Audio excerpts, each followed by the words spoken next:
Nós discutimos aqui hoje um problema que é grave, eu acho que é inegável, todos concordaremos. Podemos divergir nas soluções, mas concordaremos no diagnóstico que enfrentamos um problema com a habitação. Aliás, todos nós, ou alguns de nós, os que estão a tentar encontrar local em Lisboa, enfrentamos esse mesmo problema, sendo que, imagine-se agora jovens que estão agora a entrar no mercado de trabalho e que recebem uma fração do nosso salário, se nós temos dificuldade, a dificuldade que estes jovens terão a encontrar um arrendamento, um local para onde viver. Isto deve-se a dois fatores.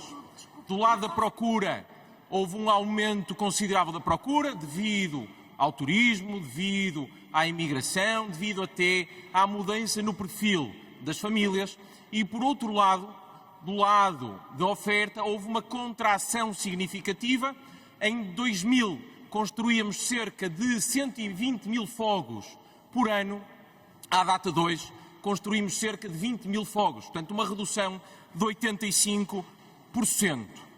As abordagens que foram seguidas pelo anterior governo, nomeadamente no pacote Mais Habitação, tinham pouco foco na construção e tentavam resolver o problema do lado da procura. O que a iniciativa liberal considera é que a habitação a sério só se resolve resolvendo os problemas do lado da oferta, ou seja, construindo mais. E a questão que se coloca então é como é que nós podemos construir mais. Gostaria de começar por fazer um pequeno exercício com as senhoras e com os senhores deputados e mostrar-vos três bens que têm duas coisas em comum. Custam todos cerca de 200 mil euros, são sujeitos a uma taxa de IVA de 23% e depois os senhores deputados farão a devida apreciação. O primeiro bem é um carro de luxo, é um Aston Martin Vantage, tenho bom gosto, é verdade, custa cerca de 200 mil euros. O segundo bem é um barco, também ele de luxo, custa cerca de 200 mil euros e está sujeito a uma taxa de IVA de 23%. E o terceiro bem é um T2 na Reboleira, freguesia da Amadora, que custa também ele 200 mil euros e também este bem está sujeito a uma taxa de IVA que nós aplicamos a bens de luxo. O que nós dizemos é que isto é impensável. Isto é, de facto, um bem de primeira necessidade.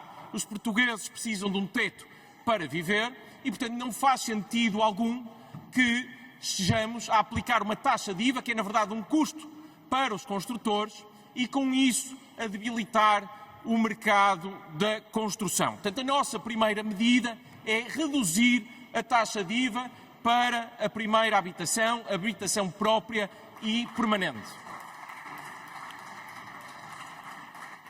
Pago o IVA da construção, que se reflete naturalmente no preço do imóvel, há mais a pagar. Temos a seguir o IMT. Um ex-primeiro-ministro apelidou o IMT, na altura CISA, do imposto mais estúpido do mundo.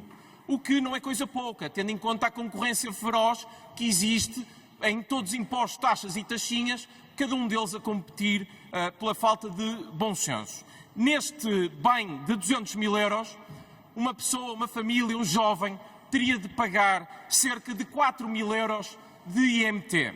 Aqui acresce ainda mais 1.600 euros de imposto de selo. Portanto, no total, acrescem aos 200 mil euros cerca de 5.600 euros de impostos.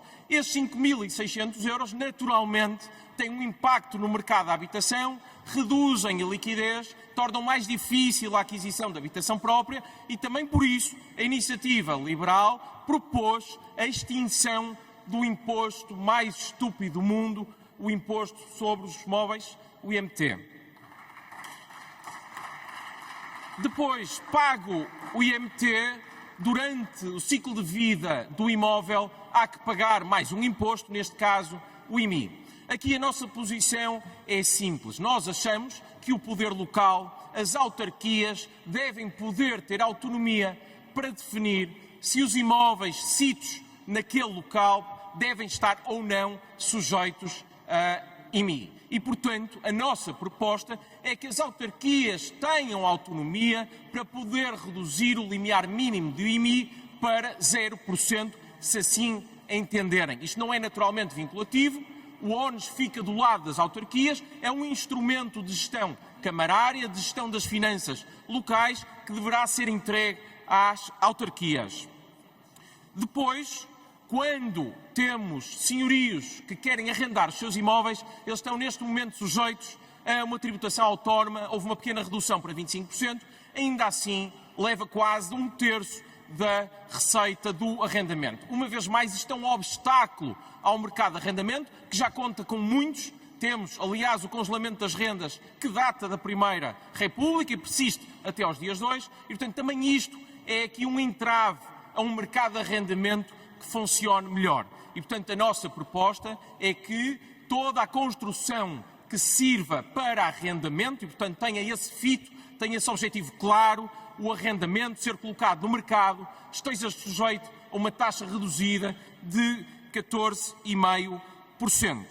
E, finalmente, temos de facto de colocar no mercado os muitos imóveis que já existem. Imóveis do Estado, imóveis que o próprio Estado desconhece que existam. Aliás, seria interessante perceber se o Partido Socialista, durante os seus 8 anos de governo, já foi capaz de inventariar todos os imóveis que o Estado detém. Esses imóveis podem e devem ser colocados ao serviço dos portugueses e, portanto, entrar no mercado de arrendamento, e a Iniciativa Liberal apresentou uma proposta nesse sentido, mas também os imóveis, naturalmente, do setor privado. E para que isto seja possível, nós temos de criar aqui um clima de confiança. E um clima de confiança não passa por ameaçar os portugueses, por ameaçar os senhorios de que haverá arrendamentos coercivos. Não passa por ameaçar, numa atitude persecutória, os proprietários de alojamento local, perseguindo-os com impostos e com contribuições extraordinárias, por forma a que eles desistam, deitem a toalha ao chão e digam: rendo-me, o Estado ganhou, vou desistir da minha atividade. Eles conseguiram o que queriam. Isto é inaceitável num Estado de Direito e nós não podemos permitir, nós não permitiremos que isso aconteça e, portanto, a nossa posição, o nosso projeto de recomendação é que o Estado passe a ter uma atitude positiva, construtiva e não persecutória para com os senhorios e para com os proprietários de alojamento local e, portanto, pedimos a reversão da contribuição extraordinária do alojamento local e acabar com essa ideia nociva de arrendamento coercivo.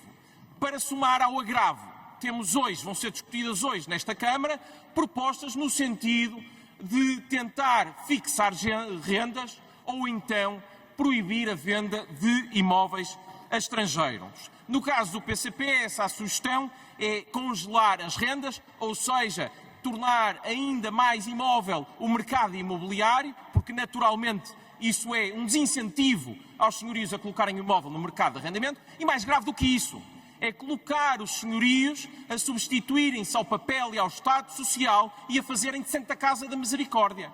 E isso é inaceitável. O Estado Social, a ação social compete ao Estado, não compete aos particulares, não compete aos senhorios. Portanto, não é concebível que isso aconteça e, portanto, também por isso apresentamos uma proposta para acabar com as rendas congeladas. No que concerne à proposta do Bloco de Esquerda de proibir a venda a estrangeiros, a não residentes, portanto, neste caso, estrangeiros, enfim, está alinhado com aquela que é a trilogia das políticas públicas do Bloco de Esquerda, consiste em 3 verbos, que é taxar, proibir ou obrigar. No caso, aplica-se o proibir a venda a estrangeiros. E, portanto, nós sim temos de apoiar os inquilinos, temos de apoiar os nossos concidadãos, mas não é fazendo com que os senhorios substituam ao papel do Estado, ao Estado Social. E, portanto, para finalizar, os problemas na habitação resolvem-se com cooperação, construindo e não destruindo, não minando a relação de confiança que um Estado de boa-fé deve ter com os cidadãos. E, portanto, não podemos usar o problema da habitação para tentar perseguir, seja turistas, sejam imigrantes, pobres ou ricos, senhorios ou inquilinos. Nós resolvemos o problema da habitação construindo, e é nisso que nós hoje aqui apresentaremos as nossas propostas no sentido de construir, e é com a construção que resolveremos o problema da habitação. Muito obrigado.